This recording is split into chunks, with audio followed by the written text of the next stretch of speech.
So we're going to now move into our town hall.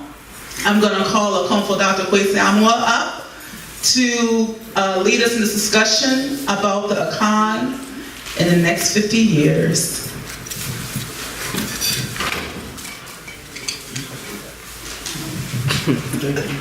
Thank you. Welcome everybody again.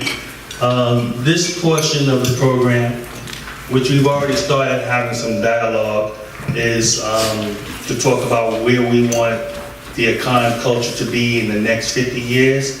And in particular, I wanted to hear, and I wanted the younger priests to hear from some of the people that have been around in the beginning in terms of what the original intent was, and then also in terms of where they see this thing being later on in life, way later on past themselves, or what the vision is. So we have Nana Adzua, who is one of the first priests that graduated in Africa, African Americans to graduate in Africa, who's on the panel.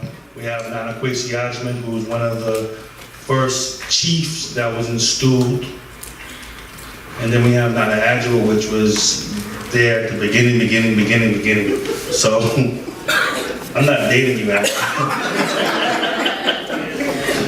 So what we want to do here is we want to give them opportunities for them to speak, to say what it is that they know, and then we want to open it up for discussion or to ask questions in terms of where do we think, or what questions that we might have about some of the things that they've experienced and the things that they're going through as a result of being some of the founding people within the culture.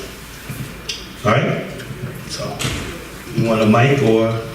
No, I don't want a mic. You don't want a mic? Probably you want it. You want the people to hear you. Okay, Hold on a second. And look, we want to keep this loose. We're here to have fun. We're here to enjoy. We're here to fellowship with each other. This isn't no military academy where we gotta, if you have a question and you feel something that's pressing and burning, please, let's create dialogue. One of the whole reasons of having this is so that we can communicate with each other. We have Akoms, but we never really get a chance to just talk to each other and interact with each other. So I really want this to be an interactive type thing where we're learning and sharing with one another. There's no right and wrong, and this is, just because you did it that way doesn't, none of that. This is just about sharing and communicating with each other, just spreading the love, that's all. okay. When Kwesi first approached me about this, he said that he wanted to know what Nana Adzua Opare didn't do the first would have wanted for the 50 years after he started Basunje Mwaji. And my mind just went all over the place. I couldn't focus on any one thing. All I kept hearing was his voice through the years saying so many different things. And the one thing that I know he wanted was that we lived our lives as Akans. Not just on Friday or Sunday or festivals, but every day. He wanted us to be an example for our children, to be able to raise children who would understand that they were Akans. We were Akans in America. We could refer to ourselves as African Americans, but he was very specific about being an Akan in America. And that had to do with the fact that he always wanted us to go beyond slavery for our history. He did not want the image that the slave masters perpetuated to be the image that we saw for ourselves. He wanted us to be able to present ourselves as we felt about ourselves, or as we knew about ourselves, or as our ancestors intended us to be. So one of the things he constantly said was, and what he constantly did, actually, he lived what he wanted us to do. He made a point to set up rites of passage, naming ceremonies, puberty rites, marriage rites, and funeral rites. And he wanted us to learn everything we needed to know as an Akan for each one of these rites of passage, and to pass it on to our children, because as we did what they saw, that's what they would copy. We were fortunate enough at the time, all of those people who were around, a lot of them stood up here today. We were all born and raised in a different environment. Most of our parents, we came from similar backgrounds. Our parents were hardworking people. They made a point to put a roof over our heads and food in our mouths and to educate us with a lot of difficulty, because life then is not life now. And they were able to accomplish that. But they did it knowing that they were better than they were told they were. And but they couldn't specifically point out to us how they were better, except that they lived their lives in a certain way. And that's what they that's what they gave to us, to live our lives with ethical and humane values.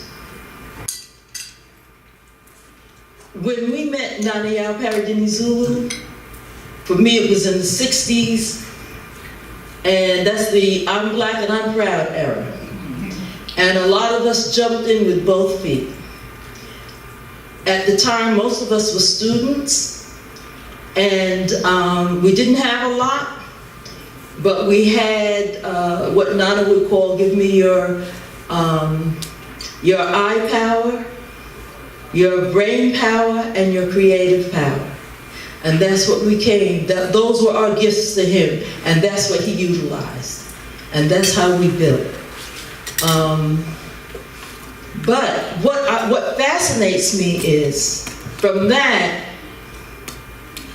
we progressed. We had a school, we had children. Our children who were raised in an environment that was basically Akan American. It was not Judeo-Christian in any aspect.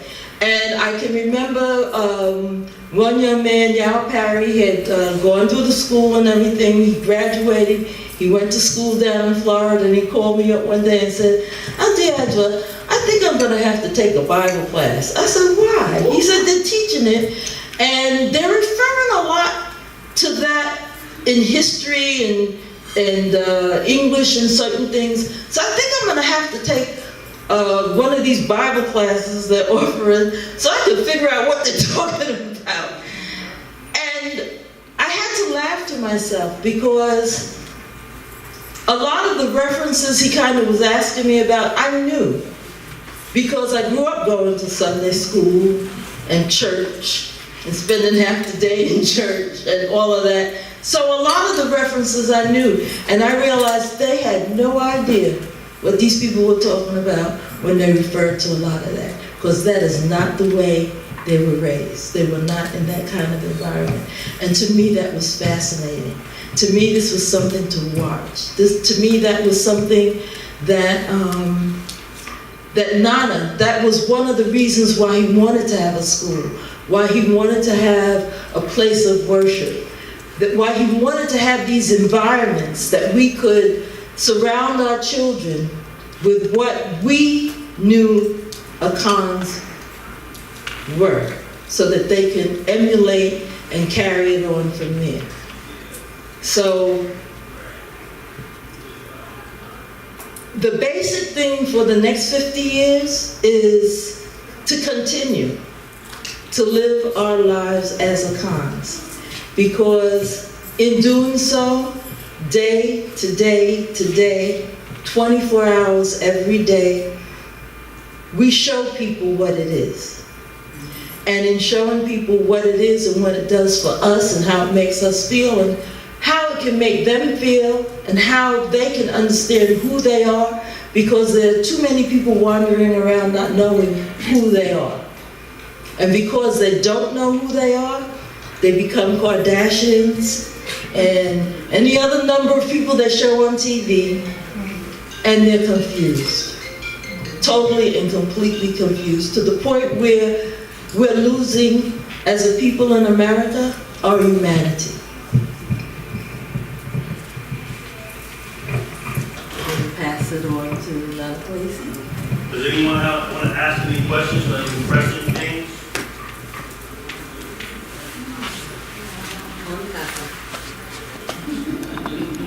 But this is a dialogue, right? Yeah. So somebody must have something to say. And she said a lot, I think. You want to say more? Does anyone here who has children, does anyone here have any ideas on how we can improve on making sure that the future will be an Akan future for them? I do. All of my children have grown up in a home, from my daughter to my youngest two. And I would just like more interaction for them, especially with the boys. Because my two, they love a home, but they miss that interaction. They want to learn how to drum. They want to learn the songs. They want to learn the dances. So more interaction from their uncles, you know, would be good to get together, just to take them out. Football, basketball, movies, learning sessions. That would keep them in a home. That would keep them involved. Because my oldest son at one point left. I mean, he actually left and experienced the church for a while. And then after a while, he was like, Mom, you know what? But he called me and said, well, Mom, you know, I want to start going to church with my godmother, but you still love me? I said, of course you will. I'm still love you. Go ahead. You know, I don't have a problem with it. I mean, I knew he'd do that eventually at some point. And he came back, and when he came back, he started spending time with Mama and Della, spending time with Diallo, you know, talking to them about things he might not feel comfortable about talking to me about or his grandfather about. You know, so it would be good for the boys to have that experience. I know a lot of the young girls get it from their aunties. You know, my daughter's with Yaesia, she's with Akuya, she's with Adzua, she's with, you know, her auntie Adzua Tano, you know, they're calling themselves, yeah, you know. Yaya's with me doing stuff, so, oh yeah, Yaya came to my house to do. So if the young men, the boys can get that same interaction, I think that would help to ensure that it keeps going. It becomes generational. Can I say something? I just want to, I want to ask a question to that point. I was going to wait to ask that question. So I did not grow up in a home, and I'm not blessed to have children yet. Yet. So what I do want to know, though, is as a person who is kind of new to this in a sense, how did you all transfer the culture to your children? And that's very important to me when I do have children, is to be able to have them carry it forward. And not just in a home, but in other traditions, you have some children who don't follow the path, and you have some that do. So why is that? and what lessons can you share with me to make sure that my children do, and what are some pitfalls to avoid? Do I need to stand up? Yes. They know I got a big mouth, I don't really need to stand up. I think it's important that we talk to our children. Because they see what we do, but sometimes they don't understand why we do what we do. And because we are part of this larger society, a lot of times they think we're crazy. So I have a child who came in with me to the culture, and then I have one that was born in the culture. So they have different, I think, perspectives. The oldest one thought I was brainwashed, and I lost my mind for a little while. But I think it's good also to leave them a certain amount of freedom. My mother allowed me the freedom to explore and discover the Akan tradition. And when I told her that I was leaving the Baptist church to become Akan, she said something like, there are many roads to God. She wasn't happy about it. I found out later she used to talk to a Christian friend of mine about some of the things that I was doing. But she gave me that freedom, because I think when children are allowed to see, like you said, your son went out there, they can make an informed decision, and they can understand. They have a better understanding sometime about why we do what we do. And even if they think we're crazy, they may come back and say, well, Mommy, I appreciate the foundation that you gave me. Because they see, we might be crazy, but the world that we're in is even more crazy. So I think it's also good to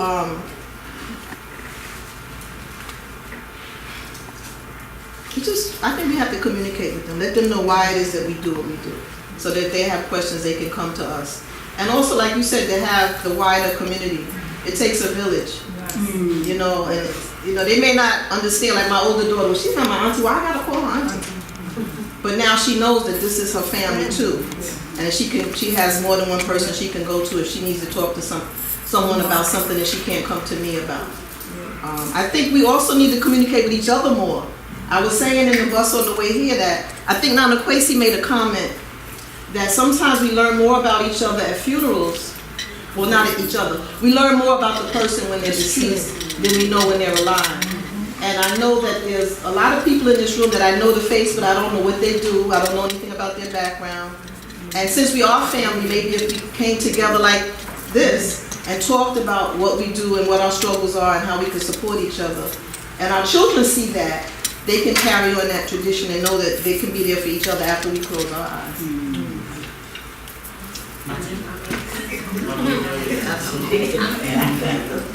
Okay, Mommy Adjua's point,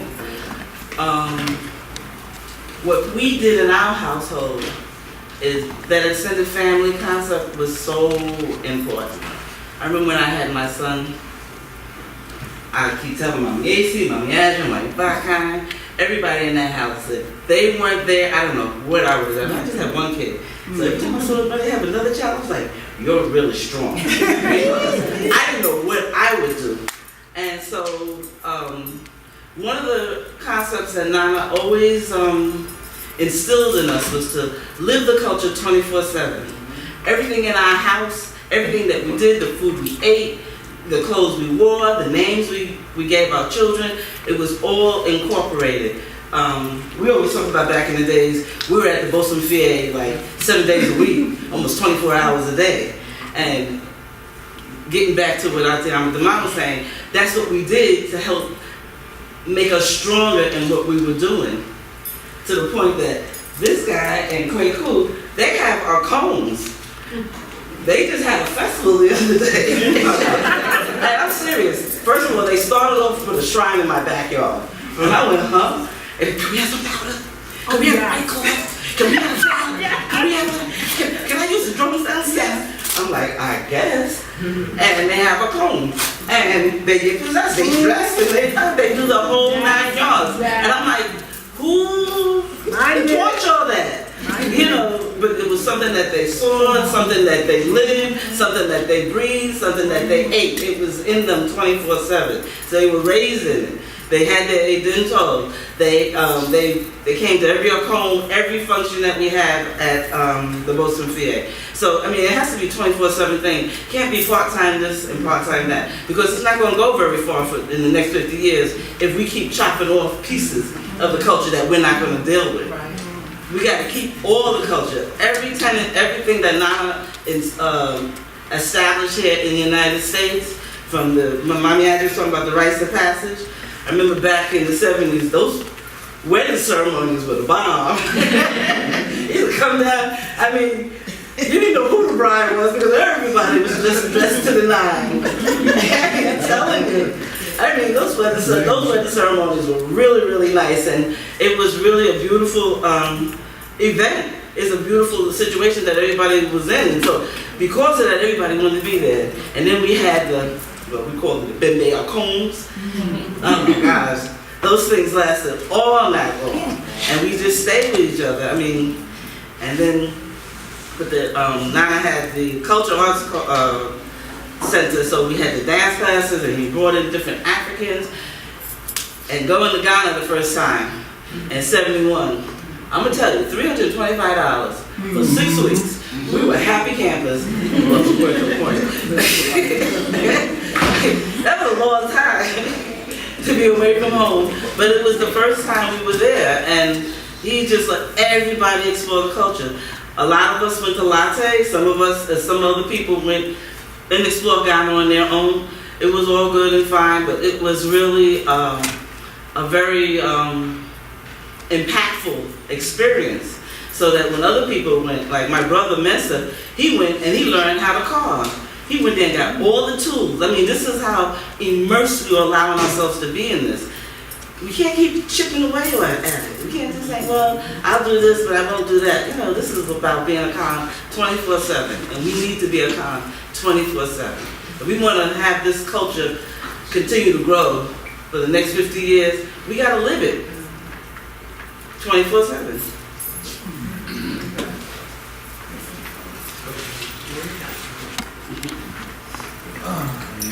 Ms. Balacho, my children know I'm crazy, I should tell you. And I never claimed to be sane, so people didn't give me a hard time about what I was doing. Though I do remember my mother coming over one Sunday to pray for me. But I've got children and grandchildren, and what Nana Inyo, Nana Amadama said about consistency, Nana Adzua said about 24/7, that is the key. The children, they seeing and hearing when you think they're not. When they're little, they don't miss a thing. They're just like sponges. They absorb everything.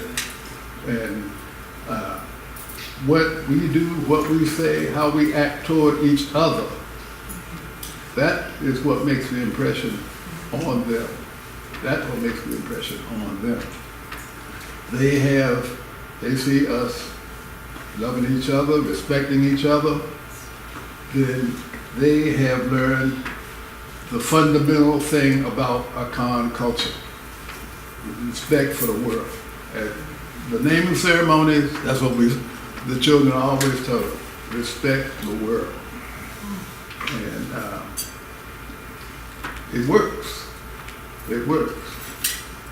The other thing that I see going forward in the next 50 years is the economic component. The school that Nana Adzua talked about not only helped our children learn about the culture, it provided employment for the teachers and the people who work there. All the institutions that we set up can be means for our economic sustenance, providing jobs for our families. And we need to support those institutions that we set up so that we can do that. And one thing that Nana Adzua told me when I asked him where he saw things going, he said, I see us controlling a few states. That is what the Akan do. The Asante, the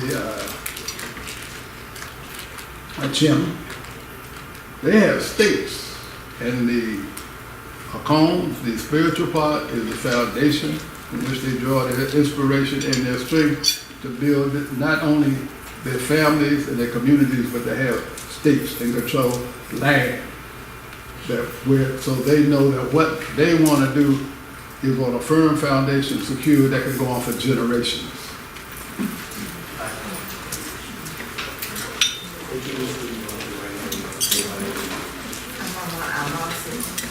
And I think what kept going for us was the school.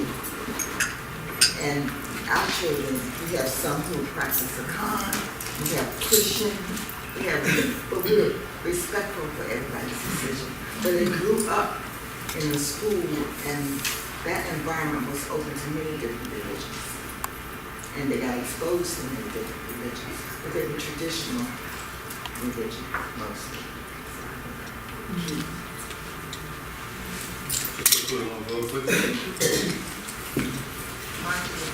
I just wanted to address Introduce yourself. Nana Adzua Opare. I just wanted to touch on the passing it on to your children, because my mother was introduced to the culture when I was in 3rd grade through a culture of Ansaa, who was, she and Nana did a Zulu dance together in the African dance world. So when she learned about this monumental force and movement, she come to Mount Vernon and spread it to everyone who came and participated in her dance class. Me coming into the culture at that time, it was a nucleus, it was a hub, because that foundation being laid helped me greatly as I grew and started going out into the world. It was a foundation that I wound up falling back on once the world started to absorb me. You know, so that's what it was for me. Then my son, once he was born, of course I'm gonna expose him to it. And now I see, as he's growing, he's 20, he's moving on into his pathways and, oh, I don't wanna do this and I don't wanna be a part of that. I don't wanna see no chickens cut, all of these things that he's like so anti. But one thing that he's taken from it is he's created his village. He found an elder in the community, his barber, who's cultural, who's knowledgeable. So what seeds we plant that were planted into us, the tree will never die. I just want to mention one thing. One thing that Nana used to say a lot of times is that once you do bathing talk, the naming ceremony for the babies, no matter where they go, no matter what circuitous route they take, they always come back. And I've seen it many, many a time.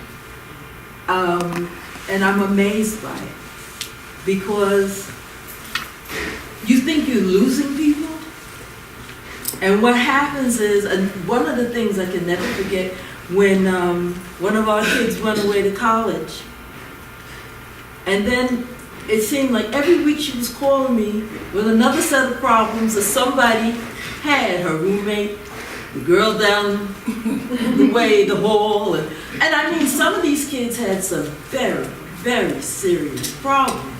And she's calling me, telling me, what can we do?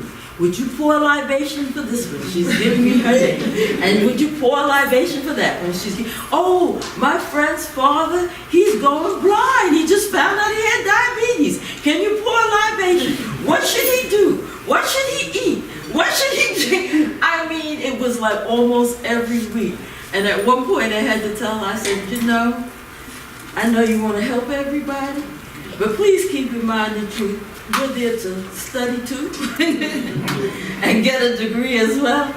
But from seeing that impressed on her how great her life was. Because she realized, see, when you're not exposed to a lot of other things and you're just within your community, you take a lot of things for granted.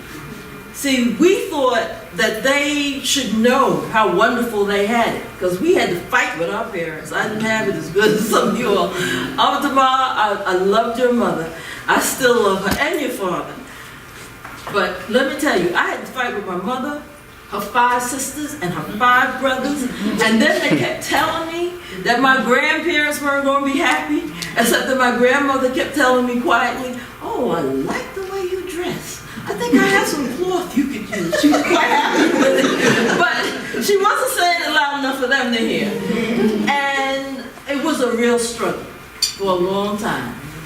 But once they came to realize I wasn't a drug addict, I wasn't out on the streets, I wasn't doing anything that was against the law, they began to ease up with it, but it took a very, very, very long time. Okay? So when we're looking at our kids thinking that they got it easy, they're immersed in this, everybody's in agreement with this, they don't know that till they have something to compare it.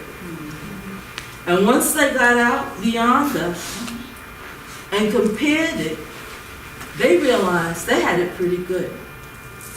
So that anytime anything comes up that they think they need advice about, they come back and ask. They come back and try to get the right way to do it. Okay?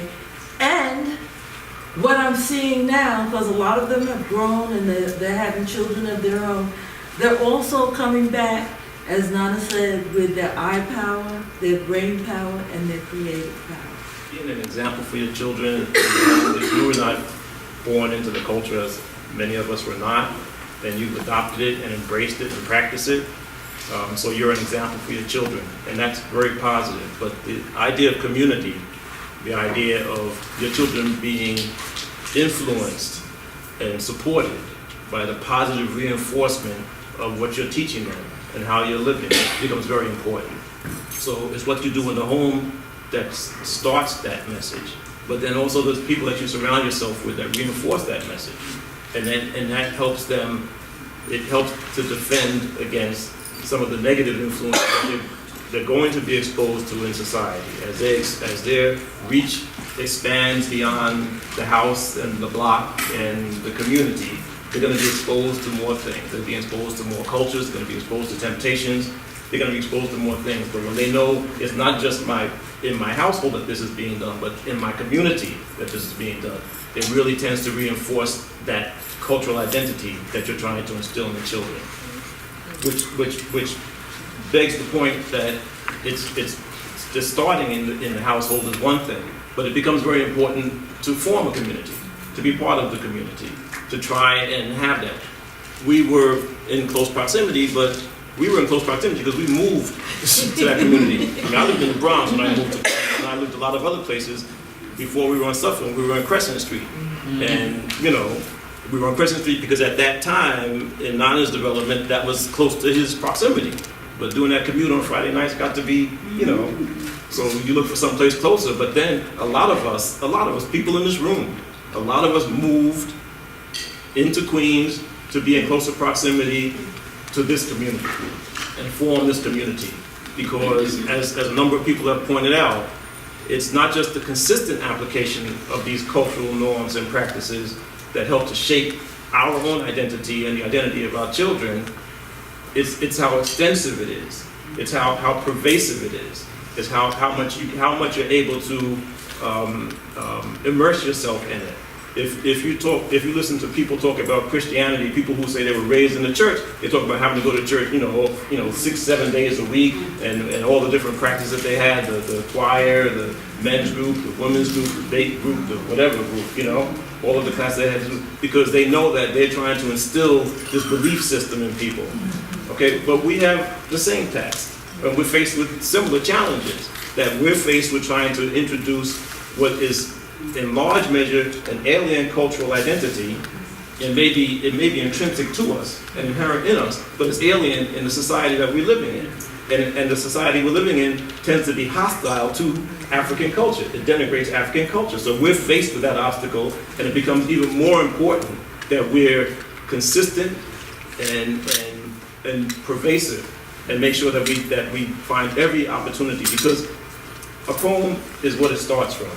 As Nana said, your religious beliefs are what all of society's, everything comes out of that. Your institutions grow out of that. But they have to grow. They have to come. They have to manifest themselves. And it's not only going to be the spiritualists who are going to enact that. The spiritualist has to inspire the architect, the business person, the doctors, the lawyers, all of the other functionaries in the society to help create and shape that society. So to have the other soon responding to you and helping you and guiding you is great as long as you're doing something. But if you're not doing something, then they're going to say, why did you call me? You know, I have other things I can do. And I don't mean to sound as though, you know, to be disrespectful or flippant, but we have an obligation to do more. And as Prophet Kwesi was saying, there are more institutions that need to be created around this cultural belief. And Nana had started away on many of those. He had started away on many of those. And many of the things that it remains inherent in us to do, those who have the strength or the vision to try and perpetuate them or start them if they haven't been started already. I want to give everybody an opportunity to talk before we get too much in dialogue. So, Nana Adzua, please. Ago. Amen. Ago. Amen. Ago. Amen. I just wanted to say that, see what I have just said, I can't add too much more to that. I can tell you, when I went to Ghana to train there, that it was difficult because we had services on Sundays, Tuesdays, and Fridays every week. So you had to get up early in the morning, wash your teeth because you had to go to the outhouse, and you might pass somebody in the way, so you facing you, so you did that in the back before you came out because you had somebody to go. And they had a place for the men and a place for the women to bathe. So when you first get there, you're not used to being naked to bathe and everybody else watching you. So they had a private little room that you went to. But that didn't always work because if you had things to do, the line would be long. And I have to tell you, the guys used to stay there much longer than me. And you used to say, why? You know? But you start venturing out to be with the women. Also the children. The men do not take care of the children until they're able to eat, go to the bathroom, feed themselves. So they're with mommy. So they're in there, looking with all the butts in their little face, watching. That's the way the culture was. So there was nothing that they saw that was different. You know, when we went over there the first time and saw the women just take out their breasts and feed their children, we were like, but that's a normal thing because that's what you do with children. So these little kids, they didn't think nothing of it because daddy wasn't taking all these young people until they could do all those things. Then he went to daddy. But one of the things I must say is that when I went there the first time, and Auntie says we were there for 6 weeks, we went all over, we saw everything, and I was just going up there to visit. You couldn't tell me the next year that I would be up there weighing one little piece of coal, walking barefoot. And because I was going to go to visit every country in Africa. That was my mindset. Didn't happen that way. I went over there and my feet never toughened up. When you walk the street, you know, you have to find out where you can put your foot down. And you used to say, this is not going to work. And you went down the middle of the street, you had to greet everybody. There were people on the porch or just out. You had to say, good morning, how are you? Where are you going? Okay, could you bring me some bread back or something? Okay. You come back, same thing. If you went and they weren't there that day, they would say, oh, did you see mommy? I said, no. So why didn't you come into a choir? You didn't know that. So if you didn't see them, you have to go and find out how come they're not sitting out there to greet you. And you had errands, one by one. Now I would send you to the post office. That would be midway. You have to come back. Then she would send you all the way down to where they have the fruit and vegetables. You have to go all the way down there, come back. Then she have to send you where they have the fish and the thing. You go all the way down, you went all the way back. So it was like how come she didn't give me those 3 things and I could just go and come back? But that's not the way they did it, you know? So it was really amazing, and I didn't know tree then, and they have their own latte language. And when they were teaching me, they would say, "Menuenchio," that means how are you? They said, "Mia Bale." But I didn't know it wasn't true, because they would go, and it wasn't until later that I find out after certain questions and answers back and forth, they don't speak to you in their language, because you have to be latte person to speak latte. So you could be there 20 years and they will not speak to you until after the greetings. That's it. They speak to you true. But you have to be latte me, speak latte language. So it was an adventure. And like I said, every 3 days we were in it. And people used to come from all over for Tuesdays. Tuesday we called Nana Pain Day. That was Nana Akom Kese Day. And people used to come from all over the world just to find out what they need. You'd be surprised. A lot of Europeans used to call them Baronis, they were there to get this information. So it was interesting, and you learned a lot because you were on it every single day. And when I was there, I got my little book so I could write down things in the book. And they said, "What are you doing with that?" So write down things. You have to remember everything was here to ask somebody that spoke the English to tell you what it was. Because most people there spoke true. They didn't know English. So you have to remember what you saw, and the person who was the recorder used to bring people in down there, you know, things that you knew. He knew, so you have to remember everything so you could ask him really well everybody. So it was a learning situation. It made you remember. But as we went on, we learned there's 2 aspects. There's the Akan tradition, and there's the priest.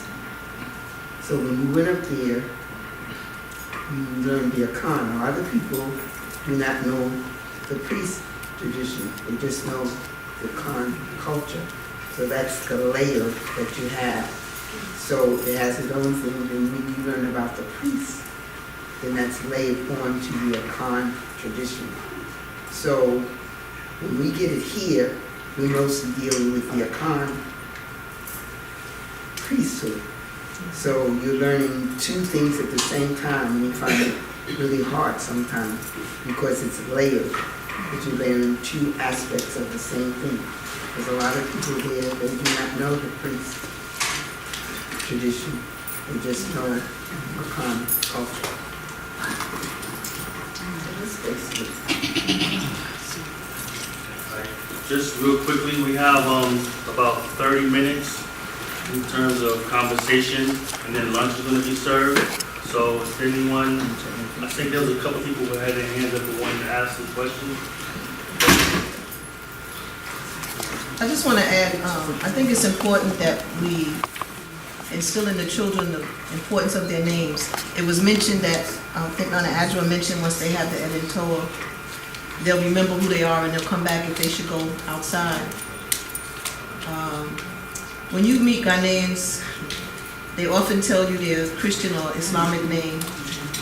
And I always ask, what's your Ghana name? And our names, Nana taught us our mantra. And it's very important what you call yourself and what other people call you. So I think in terms of dealing with the children, it's very important. I didn't realize that my younger daughter knew the meaning of her name until she had an argument with someone and I heard her say, "I'm a powerful river, you don't mess with me."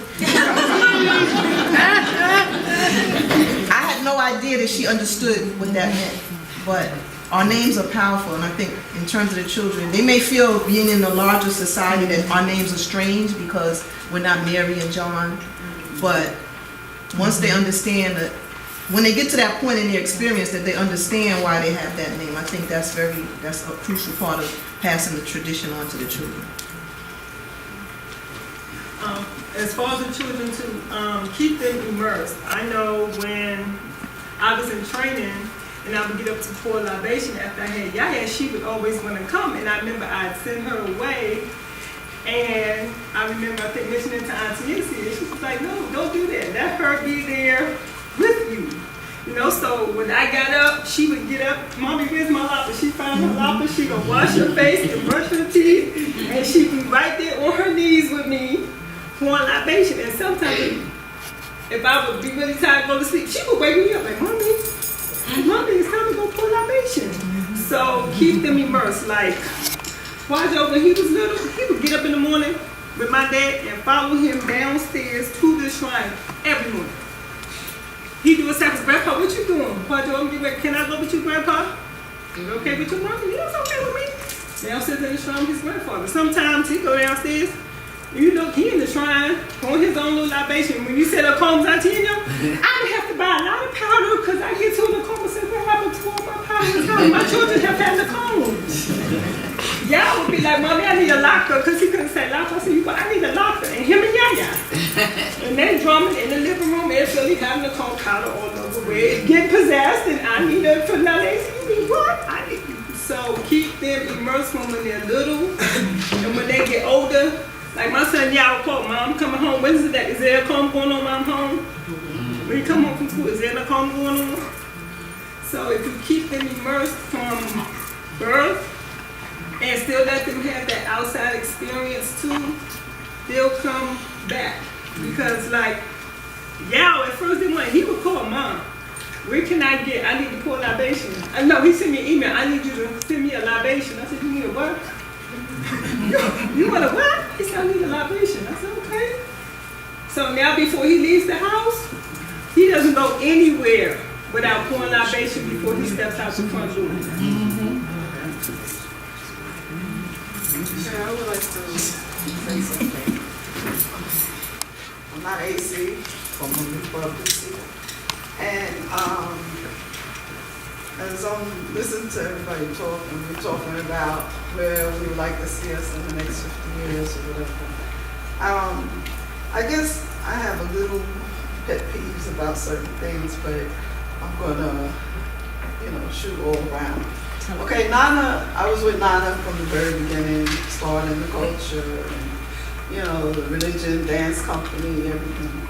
And I think it's very important that we as Akans remember Nana Adzua Opare as we are Akans in the religion, the culture. You have to remember where the beginning was, okay? And I've been finding that a lot of houses don't even mention Nana's name as far as being the one that started the culture. I found that a lot of people didn't even know who Nana Yao was. They know who Nana Opare is, but they don't know who Nana Adzua Opare is. And that bothers me because if it wasn't for Nana Adzua Opare, there wouldn't have been a Nana Opare here. Okay? These are the ones that went to Ghana, met her, had a history, and brought her back over here. Okay? And like I'm saying, everybody knew Nana Opare, but nobody gives Nana Opare credit. And that kind of bothers me because you have to know your past in order to go to the future. Okay? And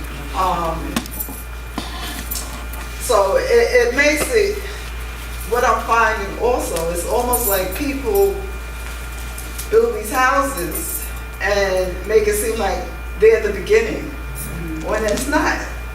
That's not the beginning, okay? And you're doing an injustice, as far as I feel, to everybody that you're teaching or, have around you. Because nobody springs up from nowhere, okay? And everybody has a root.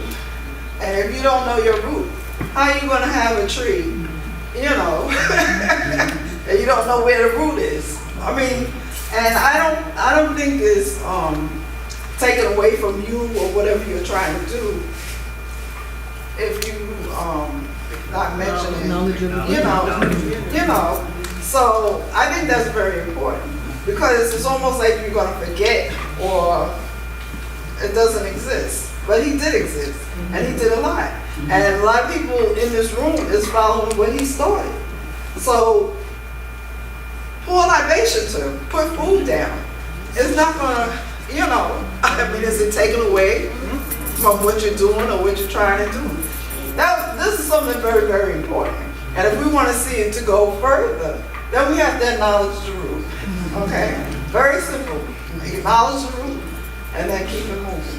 Okay, the other thing I want to say, I know over the years people had, you know, little tiffs and whatever, but not always used to say that the Jews always come together for that fight. Whatever it is, they can have all kinds of squabbles or whatever.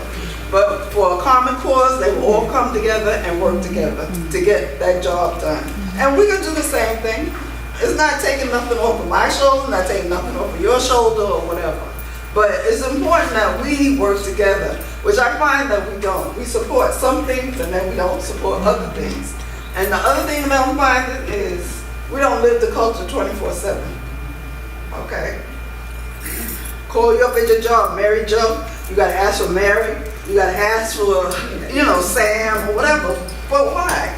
Okay, any other culture, they don't have two names. And they don't dress differently by day or night. And if this is something that you really believe in and it's 24/7. It's not when it's Sunday, then you put on your African garb and then pour your libation or whatever. We've been doing this for over 50 years. This is how we dress, okay? When we first started out, yes, we were wearing pants and jeans and all that. And the next day, now it says, you can't wear that. Remember? And we turned around and said, huh? So this is how we dress. If you find us any time of the day, this is how you find us, okay? If you call me up on my job, they're gonna ask for me. They don't ask for Mary, Joe, or whatever, okay? So it's important. I'm gonna say it again. You look at the Jews. Do they have another name? No. This is what they live their life. And it's 24/7, whether it's food, the dress, whatever. The culture, you know, that's what we need to do. If we're gonna see this to continue to grow, that's what we need to do. We need to live it 24/7, no matter what. And sometimes it's hard, but then the other thing that I find, even at my job, when I was going to work. Congratulations.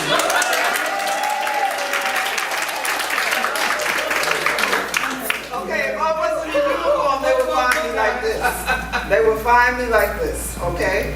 And when you wear your traditional clothes, people give you more respect, okay? They respect you, okay? And that's a wonderful thing, because they look at you in a different light, okay? I have people call me Lady D, meaning Denise Ulu, calling me Queen, you know, stuff like that. So they show a different respect, and even to the point where this is a job where, you know, they cursing or whatever, but it's, oh, excuse me, Lady D, sorry, you know, stuff like that. So it's important how you carry yourself and what you're saying and what you're doing. And so that's all I want to say, you know, as far as, but it's very important that you respect yourself and show respect to others and carry yourself in a respectful way. If you're a priest, yes, you have certain things that you're supposed to be upholding, okay? But it's important, again, I can't stress enough how important it is to recognize your root, and even when you giving your talks or whatever, everything has a beginning, okay? And that's all I want to say. Everything has a beginning. Respect yourself and show respect to other people and live the culture 24/7. Simple. And then again, it's not simple, but it's simple. Thank you. To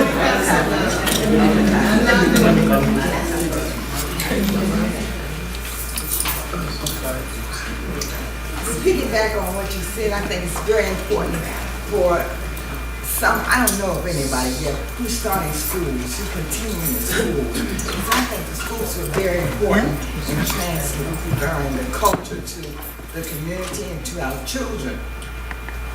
But the schools are on the decline now. So I would challenge, any young person who wants to start a school to start a school. Because you have the support of many people who will come to your aid to give you information, knowledge, or whatever. Because that was a major way, I know here in the Washington community, that the culture got transferred. I mean, I can look around this room and see how many people's children, and those children are still, even the ones who are not involved in the culture now, they remember all that stuff that they learned. So I put that out there for the continuation. If I could, yes. I can piggyback on what she said. It's so true because I think Akan Kese was telling me that there was but we had a school in New York. The Basum Jamiwaji Day School, then it morphed into the Adzua Institute, and Akan Kese was saying, yeah, there was a competition on Facebook. Who remember all the Nana says and the Proverbs? I was like, what? So she said, yeah. I said, y'all remember that? And they're like, yeah. And of course, she claimed she won, but I don't know. She won.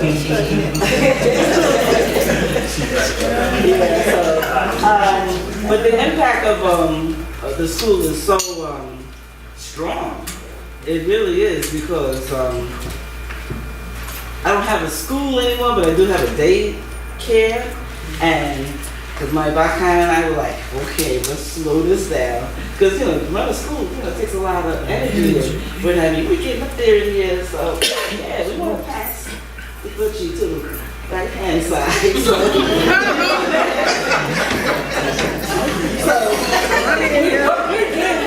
We walked into a daycare.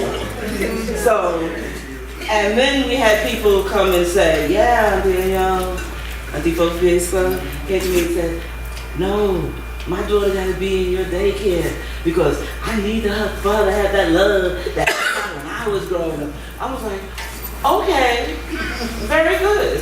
Yeah, and so now, maybe she's too much. But I wanted to say what Mama Macy said about Nana and us wearing traditional clothing. I'm gonna tell you, and I know you remember this, right? After my 7 days, I was going home. I put my pants on, put my blouse on. I was getting ready to walk out that door. He said, stop. Where you going? And I was like, going home. He said, not dressed like that. I was like, what did I get myself into? I'm gonna tell you, when that first group, we didn't know what we would do. It was all on faith and believing in Nana's stories. It was all on faith. And he said, no, you gotta wear your cloak. I said, what? And I was like, what the? So I went back downstairs, scratching my head, like, what did I get myself into? And then I was like, okay. So I just went along with the program. I said, faith. And I believed in his words, I believed in his convictions, and from that point on, I've been wearing my cloth 24/7. But that was a rude awakening. I'm gonna tell you, that was a rude awakening. Because I couldn't believe he stopped me from walking out the house. Not dressed like that. Yeah, so, anyway. I noticed two things. First of all, I think I agree very much with the impact of having the school on the growth and development of the young people who attended it. I mean, I deal with them now. Many of them are Akomfos, and those who are not are still involved with the culture and the community. So the impact was powerful, very, very powerful. And I also think that's a good idea. But absent that, I mean, that's not always the easiest thing to do, to start or maintain, but you can still write, you can create curriculum, you can create, Saturday classes, you can create other ways of acculturating children. And like I said, the more exposure they get, the stronger that process is for them. And some of the things that Nana Adzua was talking about, it struck me that it's not so much about Akom. I mean, it's what will carry Akom forward in the next 50 years. But even it's sort of like what Nana Adzua was saying. There's Akom and then there's the rest of Akan culture.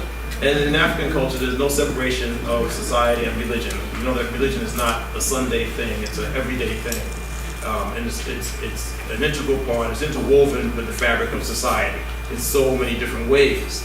But the things that she's talking about, respect for elders, understanding the foundation of what you're building. For shrine houses, if it's a spiritual tradition, there's a foundation, there's a hierarchy and a foundation that what you have was built on something, and the manner in which you recognize and acknowledge that is similar to the way that you pour libation. If you recognize and acknowledge your deity, if you fail to do that, you suffer the consequences. You breach that arrangement, that relationship. So you have the same obligation in terms of where you get your shrines, on who trains you and who trained the person who trained you. So those things should, those are your protocols and disciplines within that profession. And but wearing the clothes, adopting the names, these are things that you have to do to fortify yourself against the assimilation that occurs when you're in another dominant culture, a culture that dominates you and in many ways oppresses you, and you're fortifying yourself against the disintegration of your own cultural identity. So it becomes these are the things that you do to strengthen yourself, and they're difficult to do, and sometimes they're uncomfortable to do, to study the language, to declare yourself in one way or another, in the way you dress and how you carry yourself and how you deal with your family and your friends. But those are the things that make up your cultural identity. And it's not just Akan. Any African culture suffers the same worldwide denigration.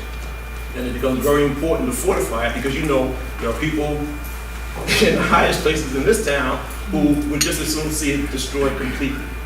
It's not new. It's been going on for hundreds of years. So what Akom does is that's the seminal power that maintains the African culture, the African personality, the African character for Akan. In other nations, amongst other people, it's a similar modality, but in a different language. So, I mean, it's crucially important. And sometimes I think I'm not Akomfo, and I deal with Akomfo for so long that I sometimes think that, as a community, Akomfos not take themselves for granted, look inward. Create a circle and look inward, and don't look outward in terms of the impact of this class of people on the overall society, which is very, very important because it's seminal work. As we grow, we're the tip of the branch that's just growing. The new bud that comes in the springtime, where there hasn't been a leaf before, but there's going to be a new leaf. That's what we are as human beings. And down through that branch and through the tree trunk and into the roots, that's our ancestry. We're just the latest iteration of a very long, powerful line. So we're the new face to the rest of the world. And everything that's going to come is going to come as a result of what we do.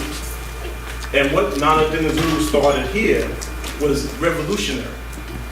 Revolutionary in that it had never been done in this way, in this hemisphere, with us, the descendants of slaves, in this part of the world. It reconnected us with the source of power, and the power, if it only came from our identity of ourselves. And he was conscious of this. He spoke about this. I'm not reading something into it. This was his purpose. He wrote about it in his books. This is who he was. This is who we are as a result of who he was. So we have to be aware of that, and we have to be able to make sure our children are aware of who he was and why he was, and what he did and why he did it, and who we are and why we do what we do. Because that's the only way that we're going to be able to set new goals and chart new paths and reinforce and maintain what has come before us, what we've inherited. Because everybody here, and many who are not here, are the direct beneficiaries of the inheritance that he left for us. Two quick questions, and I'm gonna have the last word, right? And then we're gonna break and everybody can grab something to eat. Hearing the conversation, hearing the discussion of what everybody's talking, and me and Nana used to talk often. I'm very much into institutional building. We need a building. How many people have heard that before? We don't have a building to create our institution. But everybody will come talk a nice, good game. We're not setting $100 for this building. Where are you?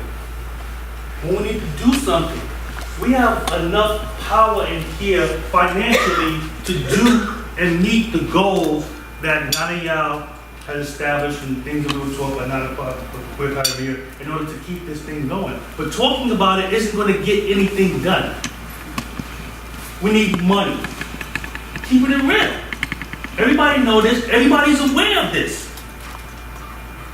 But when it comes to us being collective, we want to work together and support each other, function, and that's all great.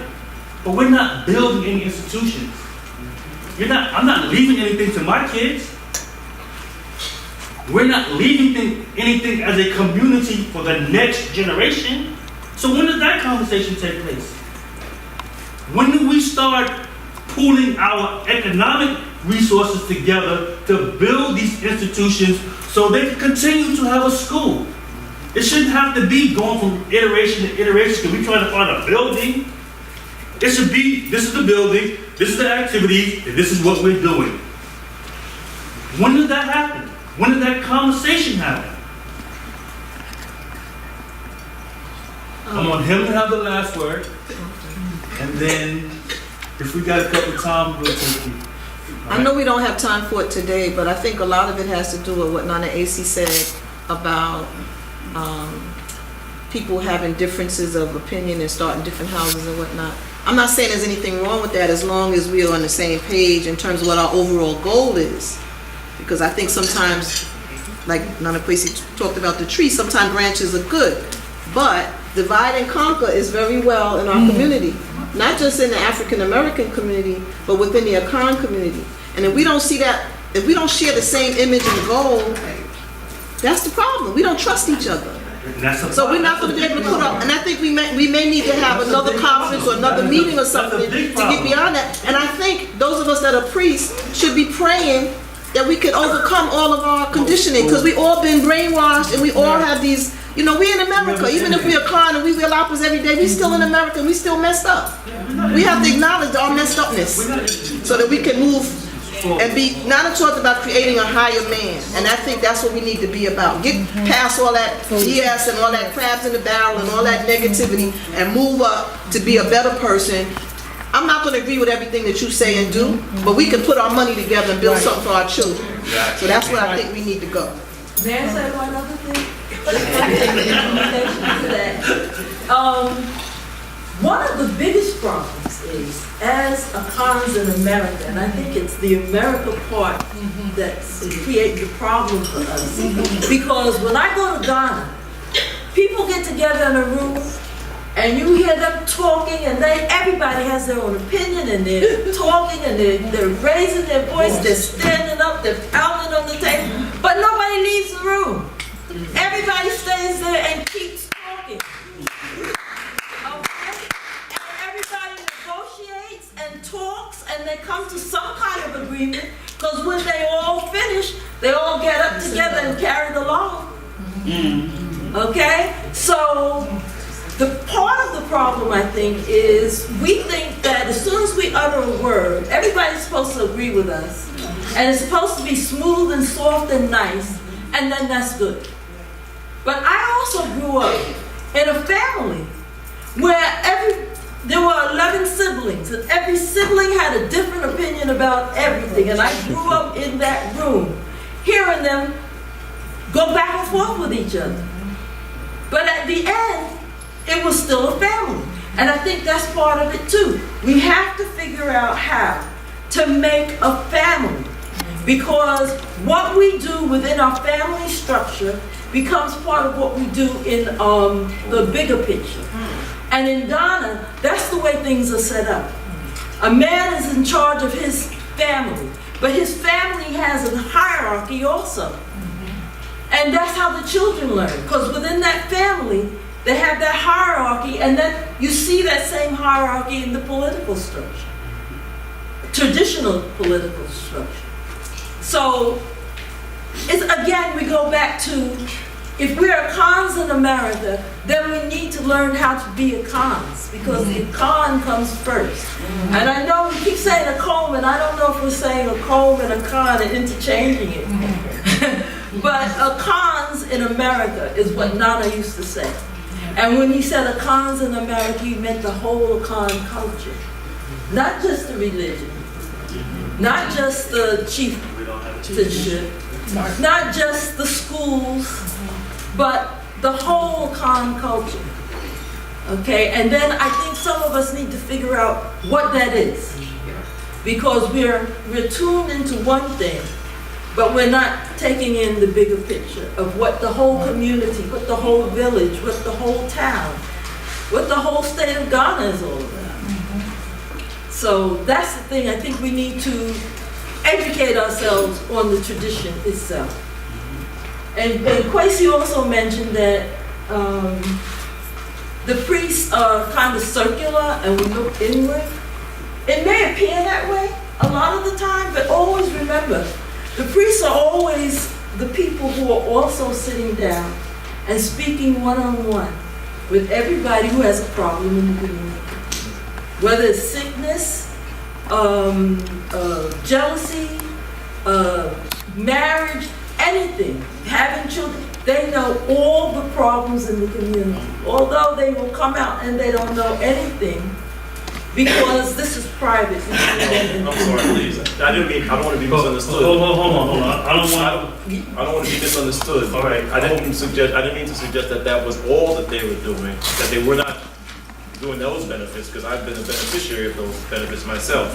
I just meant that I think that there's another view that collectively, that priests collectively have to see themselves in the context differently than the wider community, but maybe they do that also. So we're going to have a meeting, we have a breakout session with just priests, so, Yeah. But I'm going to forget what I had to say.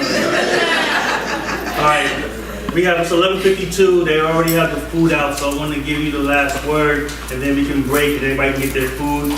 We'll bring the food back in here, and then I'm going to show the little video for Akom Kese 2016. Yes. What has been going on today is so important. I see the hand of God Almighty, the Abba-Sum, and our ancestors in what has been said and brought forward. I want to emphasize what Nana Adzua was saying. Our minds were going in the same way. You go to Africa and you do see people chin to chin, arms flailing, and they're arguing. But nobody strikes each other. And whatever that argument is about, it gets resolved. If other people have to come in to help them resolve it. Because they recognize that at the end of the day, they're one people. They're one people at the end of the day. 50 years from now, highly unlikely I'll be around. My grandson will be 61. Oh gosh. So, it is for you young people, you 20-year-old, 15-year-old, 11-year-olds, who will still be here and have some energy 50 years from now to learn as much as you can and don't repeat our mistakes. You know, you see us, this one helps straighten me out all the time. We talk about being in the room butting heads. And we both grow. We both have grown as a result. Ain't nothing wrong with having a conflict, it's how you resolve it. And at the end of the day, we're one people. Abusi Abako, Moja Muso Abako. That's what Nana Adzua taught us. That's what we have to live. So if you got a beef with me, come tell me and I'll see if we can't work it out. Love you all. Nana, we are going to